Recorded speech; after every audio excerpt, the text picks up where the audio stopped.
வணக்கம். நான் பல் டாக்டர் மோகனாம்பிகை.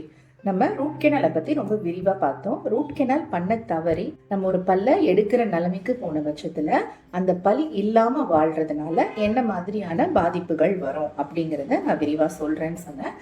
இங்க நம்ம அந்த பதிவை பார்க்கலாம். ஒரு பல்ல நீங்க எடுக்கும்போது நீங்க முக்கியத்துவமா எதை நினைக்கிறீங்கன்னா, முன்பல் அப்படின்னா அது சொத்தை வந்தாலோ இல்ல அது ஆடினாலோ அதை நீங்க உடனே அட்ரஸ் பண்ணி எந்த நிலையில இருந்தாலும் அதை சரி செஞ்சுக்க ரொம்ப ரொம்ப மெனக்கெடுறீங்க. அதே ஒரு பின்பல் எவ்வளவு அழுகி போய் சொத்தை ஆனாலும் அதை எடுத்தாலும் அதை நம்ம கட்டிக்கணும் அப்படின்னு நினைக்கிறது இல்லை. காரணம் பின்பற்கள் தானே, அதை யாரு பார்க்க போறா அப்படின்ற ஒரு முக்கியமான காரணமா வச்சுக்கிட்டோம். இன்னொன்னு ஒரு பக்கம் பல் இல்லைன்னா என்ன, நான் பின்னாடி இருக்கிற பல் இல்லைன்னா முன்பல்னால நான் சாப்பிட்டுப்பேன், என்னால டேலண்டா பல் இல்லாம சாப்பிட முடியுது அப்படின்ற மாதிரி நீங்க ஜஸ்டிஃபை பண்ணிட்டு பல் இல்லாம இருக்கிறீங்க. ஸோ இந்த ப்ராசஸ்னால என்னெல்லாம் பாதிப்புகள் வரும் நீங்க பார்க்கலாம். இவங்க ஒரு ஹெல்தி ஹியூமன். இவங்களை வச்சு தான் நான் எல்லா டெமான்ஸ்ட்ரேஷனும் உங்களுக்கு கொடுக்க போகிறேன் டென்டல் அவேர்னஸில். ஸோ இந்த ஹெல்தி ஹியூமன் பார்த்தீங்க அப்படின்னா எல்லா பல்லும் வாயில் இருக்குது. ரூட் கெனால் பண்ணிக்கிற அளவுக்கு பல் சொத்தையாகி கண்டினியூஸாக வலிச்சுது. ரூட் கெனால் பண்ணிக்கிற அளவு பல் சொத்தையாது கண்டினியூஸாக வலிக்குது அப்படின்னா அது எப்படி இருக்கும் தெரியுமா?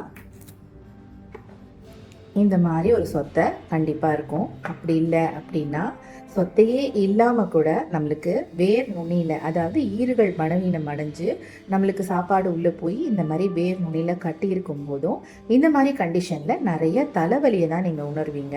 தலை எதுக்கு வலிக்குதுன்னு தெரியாமல் பயங்கரமாக தலை வலிக்கும்.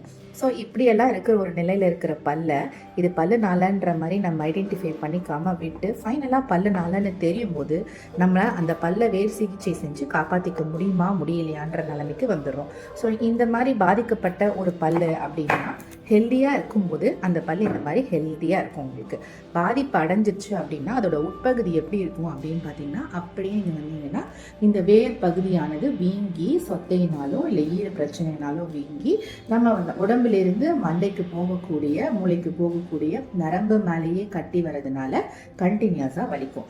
இப்படி ஒரு நிலையில் அந்த பல்லை காப்பாற்ற தவறும் பட்சத்தில் நம்ம என்ன பண்ணுறோம் அப்படின்னா பல்லை எடுக்கிற நிலைமைக்கு வந்துடும். அப்போது இங்கே பார்த்தீங்க அப்படின்னா அந்த பல்லு எடுக்கப்பட்டதுக்கப்புறம் இந்த எம்டி ஸ்பேஸ் அப்படியே இருக்குது.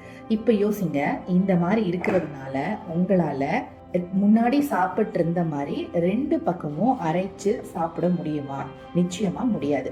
அப்போ என்ன ஆகும் அப்படின்னா, நீங்க இந்த பக்கமா சாப்பிட வேண்டிய எல்லா லோடையும் உங்களுடைய ஆப்போசிட் சைட்ல லோட் பண்ணீங்க.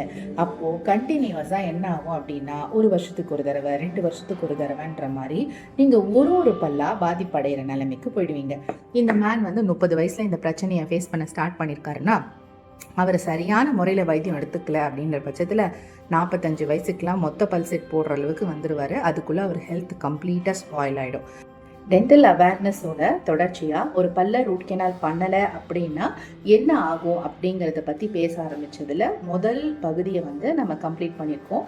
இது ஒரு பெரிய கடல் மாதிரி நிறைய விஷயங்கள் இது தொடர்ச்சியாக இருக்கும். அதை நம்ம வரக்கூடிய பதிவில் பார்க்கலாம். ரொம்ப நன்றி. தேங்க்யூ.